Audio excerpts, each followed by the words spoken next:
sendra ny antsika roa fa fitiavana marina tena avy anatin'ny fo miara-mandidy sy manapaka antsika roa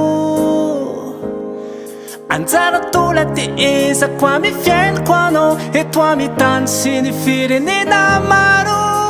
hangarahara ny fiarantsika roa